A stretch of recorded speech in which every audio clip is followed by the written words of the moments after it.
Olá, amigos da Baixada Santista ligados na TV Com e todos aqueles que nos assistem ao vivo pela internet através do www.tvconsantos.com. Sejam bem-vindos ao primeiro e único programa a tratar exclusivamente do patrimônio cultural brasileiro. E hoje nós teremos documentário, notícias e muito mais, porque o Arqueonews está no ar.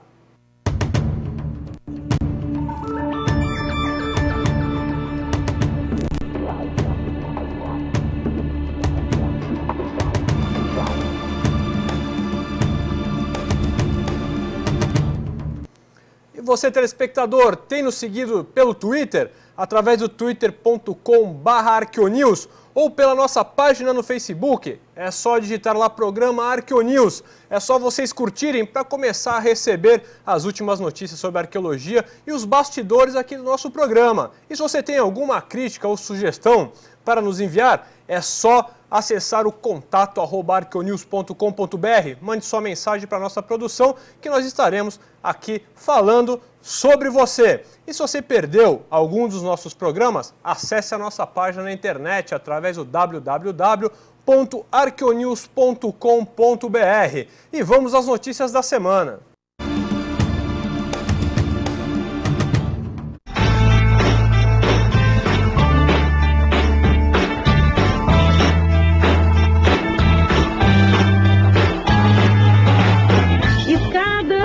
Sprays, e esse grupo de artistas se prepara para colocar em prática um projeto que promete mudar a cara da movimentada Avenida Cruzeiro do Sul, zona norte de São Paulo. As 33 pilastras que dão sustentação ao metrô vão servir de tela para esses artistas. A ideia é trocar o cinza pelo colorido do grafite e transformar esse espaço antes abandonado numa espécie de galeria a céu aberto. O clima é de celebração. Há 5 meses, parte do grupo foi detida pela polícia quando grafitava as colunas. Eles não tinham autorização para pintar e acabaram na delegacia. Hoje o clima está por amizade, recompensa, a gente está muito orgulhoso de ter construído isso. A gente está se divertindo aqui e hoje a gente vai fazer o que a gente sabe fazer, que é a pintura. O caso motivou os grafiteiros a desenvolverem um projeto de arte e acabaram conseguindo o apoio da Secretaria de Cultura do Estado. A ideia é que no ano que vem a gente refaça todas as colunas e seja assim pro resto da nossa vida. Presto, grafiteiro há 15 anos, faz primeiro o esboço do desenho e diz que não é fácil fazer o trabalho nas alturas. Que é demorado porque, né, uma pilastra grande, tem bastante coisa para fazer no alto, né, muito trabalho de escada que demora um pouco, então a previsão é que eu trabalhe aqui os 3 dias do projeto.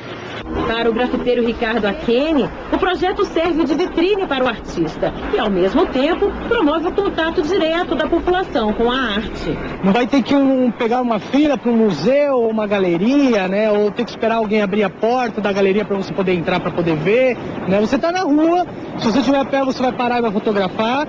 Se você tiver de ônibus, o ônibus parar, você vai olhar. Você está num carro no trânsito, você vai ver, né? A ideia de ver o local transformado agrada quem passa por aqui. Bonito. O visual a paisagem fica mais bonita. Tudo cinzento, né? Não é verdade? Muda um certo clima. Dava uma renovada legal.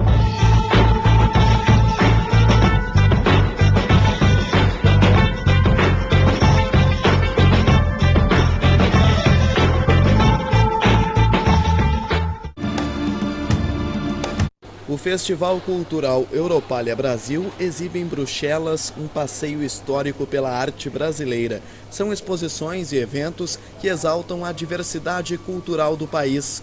O festival, organizado a cada 2 anos na capital belga, está na 23ª edição. O tema do Europália é a diversidade, exibindo mais de 600 eventos até o dia 15 de janeiro. As atividades acontecem em diversos locais, mas as mais atrativas estão em museus, teatros e salas de espetáculos de Bruxelas. Um dos grandes destaques é esta exposição, com 250 obras do período de 1808 a 1950, época em que a identidade cultural brasileira contemporânea começou a ser construída, segundo os organizadores. Situada no Palácio de Belas Artes de Bruxelas, a mostra apresenta telas, esculturas, joias e cerâmicas que refletem diferentes visões sobre o país. A primeira parte é dedicada à arte do século XIX. Uma das obras mais importantes deste período é a Primeira Missa do Brasil, de Vítor Meirelles. Na segunda parte, a exposição foca a arte brasileira no século XX. Desta época, destaca-se a tela Antropofagia, de Tarsila do Amaral, uma das peças-chave da exposição. As obras saíram do Museu de Belas Artes do Rio de Janeiro, do Museu de Arte da Pinacoteca do Estado de São Paulo e de coleções privadas de todo o país.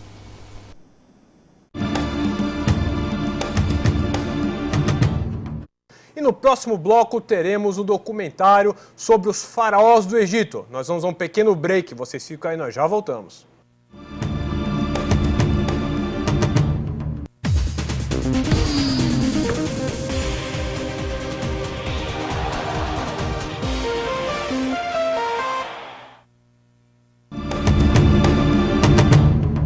Estamos de volta com a ArqueoNews e hoje teremos o documentário sobre os faraós do Egito. Eles foram considerados um dos homens com os maiores poderes de todo o mundo, mais que os imperadores romanos e até os reis da Babilônia. Eles comandavam os seus povos com mão de ferro e o retorno disso era serem adorados como o deus Amon, ou o deus do sol. Vamos lá a esse grande documentário. Modern-day Egypt lives side by side with remnants from the times of the pharaohs. Giant statues. The pyramids that adorn the left bank of the Nile, where the sun sets. The magnificent temples such as those in Karnak and Luxor, built by the hard labor of hundreds of thousands of workers, still stand. But what is left is only a fraction of what the giant cities must have been. So why, in spite of the skill of these ancient builders, has so little of these ancient cities survived until today? This sculpture of a scribe from the Cairo Museum is an example of a man who could have lived his entire life in one of those crowded city streets at the time of the pharaohs. Scribes were highly respected figures in ancient Egypt.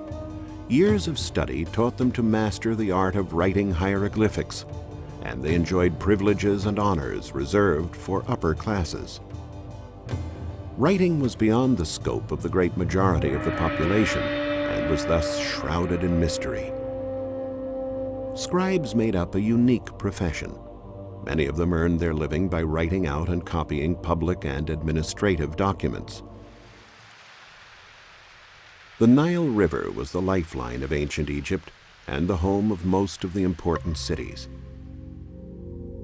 Memphis, just a few miles south of Cairo, was the first capital of the pharaohs.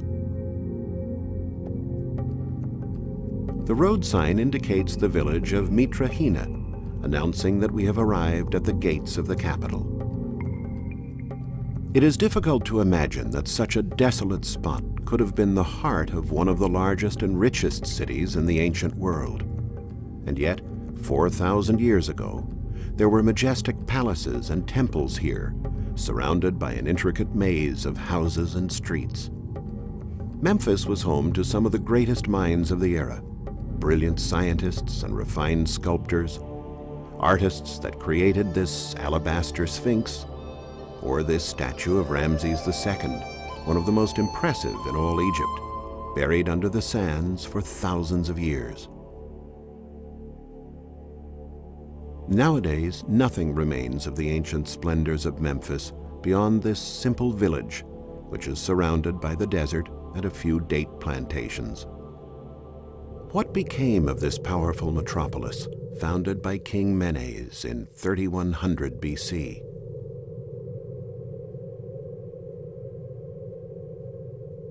This is what remains of the Temple of Ptah, thought to have been one of the largest in ancient Egypt. Much of it is still buried under the small hill where the village of Mitrahina lies today. The problem is, when Memphis went into decline, its monuments were dismantled and the stones were used as building material for new construction.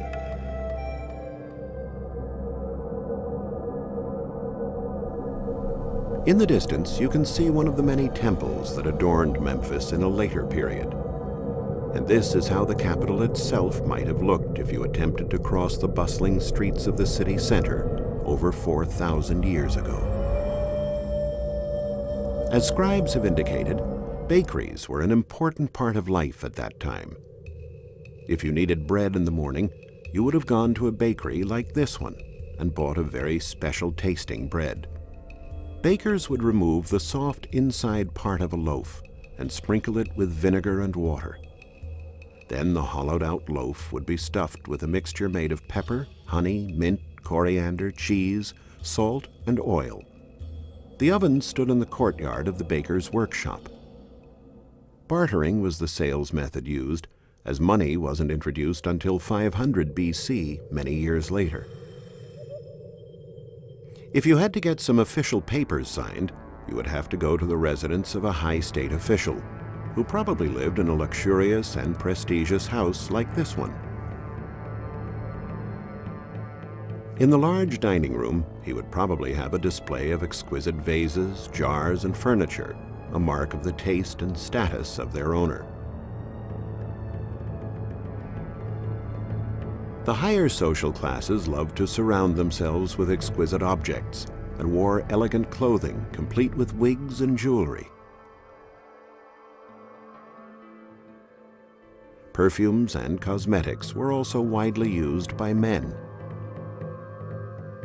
It was the custom to wear a cone of ointment on one's head, which melted in the heat of the day, saturating wigs and garments with perfume. In homes like this one, owners entertained their guests with sumptuous banquets. But what types of food and drink would be served at the table of a rich Egyptian? What was their diet? Since Egyptians aspired to reach the grand old age of 110, the recommended diet was varied and sensible. They ate 3 meals a day, a snack in the morning and another toward midday, and then the main meal, which corresponds to our dinner. There was no cutlery.